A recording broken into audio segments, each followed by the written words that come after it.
Selamat datang di channel Belajar Komputer. Pada video kali ini saya akan membahas materi tentang keamanan komputer. Jadi bagi kalian yang menyukai video ini, bisa kalian klik subscribe, like, and share video ini jika kalian menyukainya. Baik, saya akan membahas materi tentang keamanan komputer. Jadi mengenai keamanan komputer, di sini saya bagi menjadi 3. Yang pertama keamanan data, yang kedua keamanan software, dan yang ketiga keamanan hardware. Yang pertama dulu kita akan bahas adalah keamanan data. Keamanan data dalam komputer merupakan hal yang sangat vital dan paling penting di dalam komputer kita. Pada banyak kasus pengguna harus mengulangi pekerjaan berhari-hari atau berminggu-minggu bahkan berbulan-bulan karena disebabkan oleh kerusakan atau kehilangan data.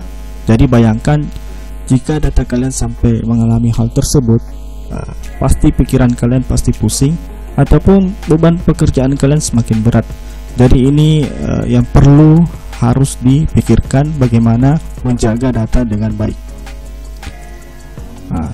Terus hal-hal apa saja yang menyebabkan kerusakan data? Jadi di sini ada yang pertama virus. Jadi virus merupakan program secara ilegal berjalan di komputer dengan tujuan yang tidak diinginkan. Jadi itu dari pengertian virus ya. Kemudian kerusakan yang ditimbulkan oleh virus ini sangat bervariasi. Dari menyembunyikan data sampai bahkan menghapus data. Penyebaran virus paling marak lewat internet dan flash disk. Oke, selanjutnya yang kedua, hal-hal yang menyebabkan kerusakan data, yaitu kesalahan manusia atau human error. Manusia sebagai pemilik data itu sendiri dapat dengan sengaja maupun tidak sengaja merusak data yang ada.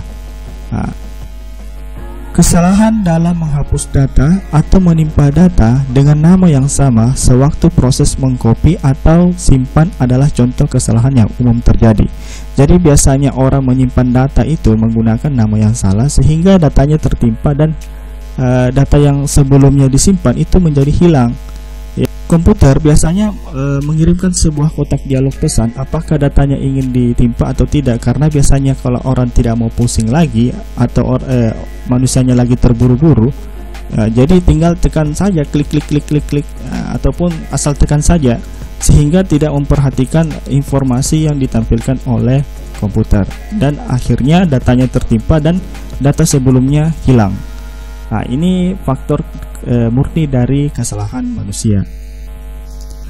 Jadi yang ketiga adalah kesalahan prosedur. Kesalahan prosedur adalah kesalahan pengoperasian komputer, yaitu tidak mengikuti aturan yang berlaku. Misalnya, mematikan komputer tanpa melalui proses shutdown, asal cabut saja casnya atau langsung tutup saja layarnya. Ya. Jadi kesalahan ini biasa terjadi pada orang awam atau orang yang baru belajar mengoperasikan komputer. Ini biasa terjadi kesalahan-kesalahan seperti ini dan menyebabkan datanya hilang ataupun datanya mengalami kerusakan. Jadi selanjutnya adalah hal-hal yang menyebabkan kerusakan data adalah kerusakan software. Karena beberapa sebab, software dapat rusak baik software aplikasi maupun sistem operasi. Software yang rusak dapat menyebabkan data tidak tersimpan dengan benar atau tidak dapat diakses lagi. Kemudian selanjutnya yang kelima, kerusakan hardware. Kerusakan pada hardware tertentu akan merusak bahkan menghilangkan data-data yang ada. Misalnya hard disk rusak secara fisik. Jadi ketika hard disknya sudah rusak, ya pasti otomatis datanya tidak bisa diakses lagi. Dan otomatis juga ya kita harus mengikhlaskan data tersebut. Jadi perlu namanya juga menjaga hard disk di sini atau perangkat keras di sini ya. Oke, selanjutnya yang keenam, kejahatan komputer atau yang biasa kita kenal dengan hacker. Pengerusakan data dapat terjadi secara langsung maupun lewat internet atau jaringan. Jadi seseorang dapat menggunakan komputer kita secara ilegal dan menghapus atau merusak data sewaktu kita tidak ada di tempat. Adalah contoh pengerusakan secara langsung. Sedangkan untuk lewat internet, seorang hacker dapat menerobos sistem komputer dan merusak data.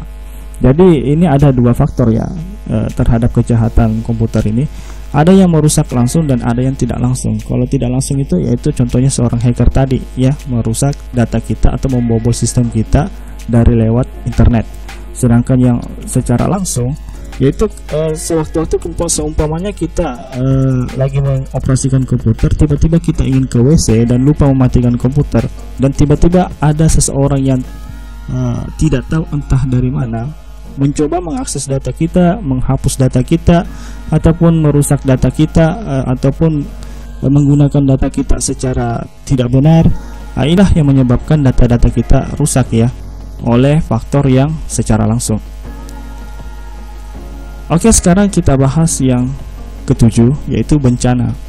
Jadi bencana dapat berupa bencana alam seperti gempa, banjir, dan lain-lain sebagainya, tetapi juga dapat berupa kecelakaan seperti kebakaran. Jadi yang terakhir ini agak sulit diprediksi karena ini hal yang alami ya, yang sering biasa terjadi. Kita tidak bisa prediksi kecelakaan kapan terjadi, bencana alam kapan terjadi. Jadi hal-hal yang seperti ini juga bisa menyebabkan kerusakan data ya. Jadi sekarang kita bahas selanjutnya, yaitu cara mengantisipasi beberapa hal yang menyebabkan kerusakan data. Jadi yang pertama yang harus kita lakukan adalah memasang antivirus, sehingga virus yang masuk ke dalam komputer kita yang ingin merusak data kita dapat dicegah dengan baik ya.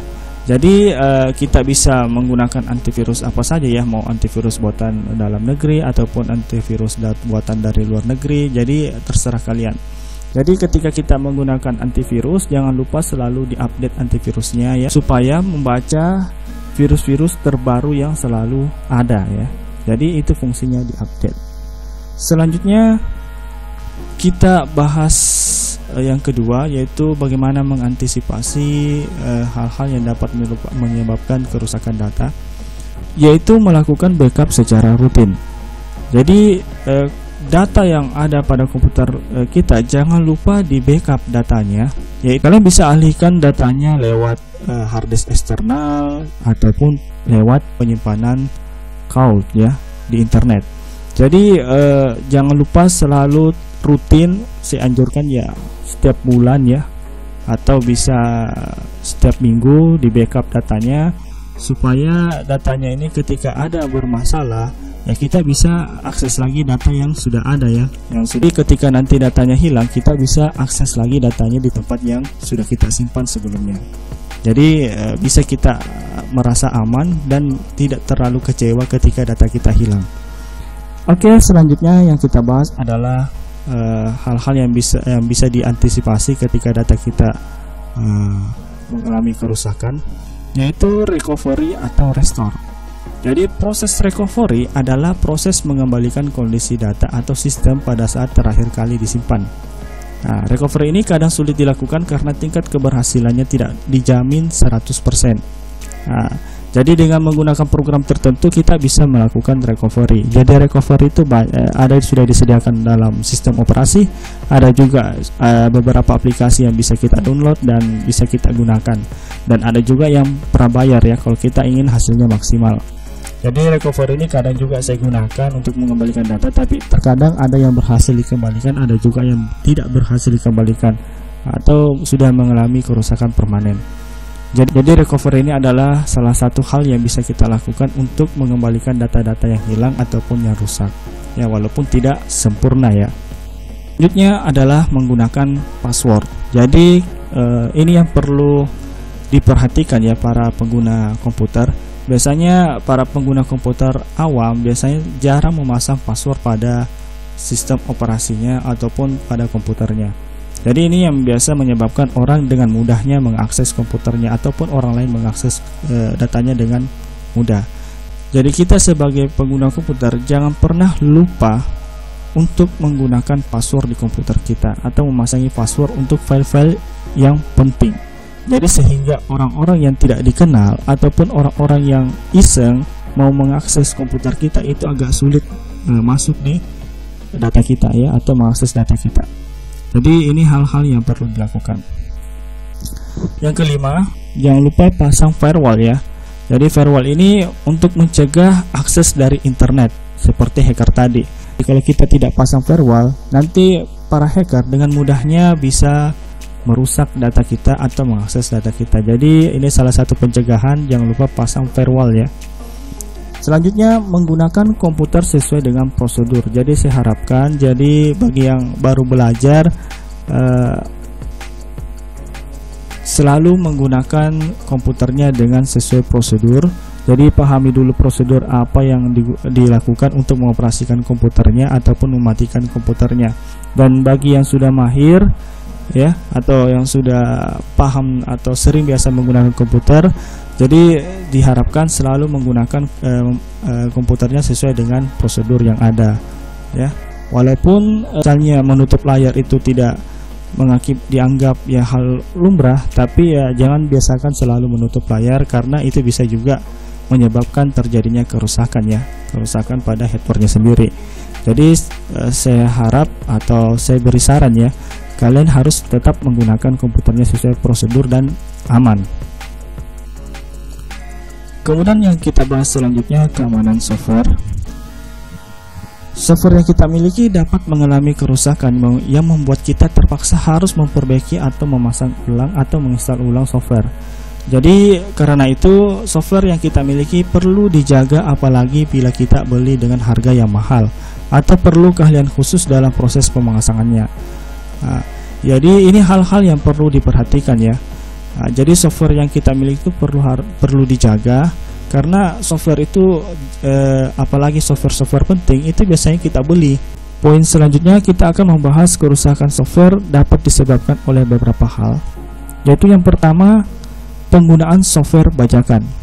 Jadi sini saya informasikan ya, software yang bajakan karena tidak berasal dari pembuatnya langsung, maka kualitas software tersebut tidak dapat dijamin sehingga risiko kerusakan akan besar dan kita tidak dapat melakukan komplain. Ini yang biasa terjadi bagi seseorang yang suka menginstal software bajakan. Jadi ketika softwarenya rusak ya tidak bisa komplain. Kemudian ketika softwarenya kurang maksimal ya tidak bisa komplain juga kan, softwarenya kan bajakan dan didapatkan secara gratis dan ilegal. Dan ketika kita menggunakan software bajakan juga kita kena juga ya pasal hukum ya, kena juga masalah hukum. Jadi saya anjurkan kalian selalu menggunakan software yang berbasis free saja kalau kalian mau yang gratis, dan usahakan kalau mau menggunakan software yang penting ya usahakan dibeli ya, dibeli supaya juga tidak merugikan para pembuat software juga. Oke, selanjutnya kita bahas yang kedua, kerusakan software dapat disebabkan oleh beberapa hal. Jadi kesalahan prosedur. Jadi pemasangan atau penginstalan software yang tidak benar ya dapat menyebabkan crash atau bertabrakan dengan software lain atau tidak lengkap sehingga menyebabkan software rusak. Jadi ketika kita juga menginstal ya tidak asal next saja. Jadi ada hal-hal yang perlu diperhatikan, ada hal-hal yang perlu dibaca dengan baik. Jadi sehingga software yang kita install itu sesuai aturan yang kita inginkan. Kemudian yang ketiga, virus. Jadi virus selain dapat merusakkan data, dapat juga merusak software dan biasanya menyerang sistem operasi dan aplikasi yang berjalan di sistem operasi tersebut. Jadi virus ini juga terlalu banyak menyebabkan masalah juga ya. Tadi sudah data, sekarang lagi software. Jadi kita perlu sekali yang namanya antivirus. Walaupun ya dibayar, tapi setidaknya data dan aplikasi kita itu aman ya. Selanjutnya hal-hal yang dapat dilakukan untuk minimalkan kerusakan komputer. Jadi yang pertama, menggunakan software yang terpercaya, baik itu yang berbayar ataupun open source seperti yang saya katakan tadi.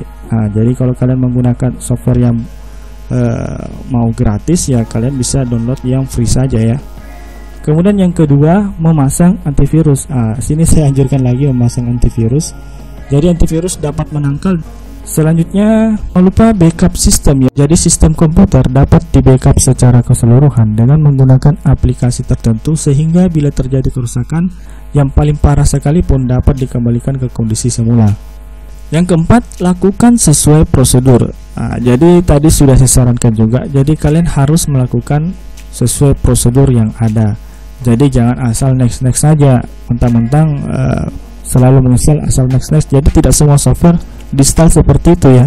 Jadi ada hal-hal yang perlu diperhatikan dan ada hal-hal yang perlu dibaca ya. Jangan sampai nanti software yang kalian tidak butuhkan atau beberapa aplikasi yang tidak kalian butuhkan itu terinstall juga. Jadi saya anjurkan kalian harus baca baik-baik panduan-panduannya ataupun aturan-aturannya. Sekarang kita bahas keamanan hardware. Keamanan hardware menjadi penting karena kerusakan pada hardware dapat menyebabkan kerusakan pada data dan software, tetapi mungkin juga tidak mempengaruhi apapun. Misalnya, kerusakan mouse tidak mempengaruhi data atau software, sedangkan kerusakan hard disk akan merusak data dan software. Nah, itu sudah pasti ya, karena semua data dan software itu disimpan di hard disk. Jadi kalau rusak hard disknya ya sudah hilang, sayonara. Terus hal-hal yang dapat menyebabkan kerusakan hardware itu apa saja sih? Yang pertama, masalah kelistrikan. Jadi hardware komputer sangat bergantung pada listrik. Jadi karena itu, ketidakstabilan listrik akan mempengaruhi kinerja dan ketahanan hardware. Komputer yang sering mati dengan tiba-tiba akibat kehilangan pasokan listrik dapat memicu kerusakan baik pada hard disk, motherboard, bahkan power supply dan perangkat lainnya. Jadi kestabilan listrik ini perlu sekali ya. Jadi perangkat komputer modern saat ini sudah disediakan kestabilan dalam menjaga stabil listrik, terutama pada cas laptop ataupun di perangkat-perangkat keras komputer yang lainnya. Oke, selanjutnya kita akan membahas hal-hal yang dapat menyebabkan kerusakan hardware. Yang kedua, kesalahan prosedur. Jadi penggunaan atau penempatan yang tidak sesuai aturan akan menyebabkan memperpendek masa pakai hardware. Nah, menyalakan komputer di ruang yang panas atau memaksa komputer menyala terus-menerus dapat menimbulkan kerusakan. Jadi di poin ini saya harap kalian memperhatikan pemakaian hardware-nya. Jadi sebagus apapun hardware-nya, kalau kalian pemakaiannya tidak baik ataupun asal-asalan, itu dapat menyebabkan kerusakan pada hardware. Seumpamanya seperti ini ya, kalian memakai hardware itu atau komputer itu di tempat-tempat yang tidak semestinya. Misalnya seperti ini, kalian meletakkan laptop kalian di atas kasur, itu bisa menyebabkan suhunya meningkat. Apalagi kasur itu dapat menyerap panas, sehingga panasnya bisa menjadi 2 kali lipat terhadap komputer. Jadi usahakan dalam menggunakan komputer jangan di asal tempatnya, jangan di tempat yang dapat menyerap panas. Nah, itu saran saya. Jadi kemudian juga jangan juga menggunakan atau mengoperasikan komputer itu sambil makan depan komputer, sehingga gas rumahannya masuk ke dalam komputer kita atau keyboard kita yang menyebabkan komputer kita ini mengalami masalah karena banyaknya semut ataupun kotoran yang ada pada keyboard atau pada komputer kita. Jadi tetap terus menjaga kebersihan komputer kita sehingga pemakaiannya bisa lebih lama lagi dan tidak menyebabkan pendeknya usia hardware kita. Selanjutnya yang ketiga yaitu bencana alam atau kerusuhan. Jadi faktor ini adalah yang paling sulit dihindarkan karena di luar kemampuan kita. Sama juga sebelum-sebelumnya tadi saya jelaskan pada kerusakan data. Jadi misalnya banjir, gempa ya, misalnya kebakaran ataupun kecelakaan ya, jadi kita tidak bisa memprediksi hal-hal yang seperti ini. Terus hal-hal apa saja yang bisa kita lakukan untuk mencegah kerusakan hardware ini? Jadi yang pertama, memasang stall volt atau UPS. Jadi dengannya ada stall volt ini menstabilkan arus listrik atau UPS yang berfungsi untuk menyediakan daya listrik selama beberapa waktu sehingga dapat melakukan proses shutdown secara baik. Jadi UPS ada yang dilengkapi dengan aplikasi untuk mengendalikan UPS, baik untuk melihat kapasitas baterai atau memantau kondisi UPS lewat internet. Kemudian yang kedua, menggunakan sesuai prosedur ya. Jadi tadi saya kasih sebuah saran tadi. Jadi pemakaiannya yang benar ataupun menjaga kebersihan komputernya ataupun meletakkan komputernya, jadi jangan sembarangan tempat ya. Dan menggunakan komputernya sesuai prosedur ya. Jadi ketika kalian asal menyalakan komputernya atau mematikannya yang tidak benar, itu bisa menyebabkan handphonenya juga rusak. Dan juga jangan juga terlalu istilahnya terlalu keras ya terhadap komputernya, misalnya menutup layarnya dengan cepat ya, atau dengan tersentak, ataupun menekan keyboardnya secara keras ya karena masalah emosional, itu juga bisa menyebabkan kerusakan pada hardware-nya. Oke, sampai di sini dulu pembahasan saya mengenai keamanan komputer. Jadi sampai ketemu lagi di video-video materi selanjutnya.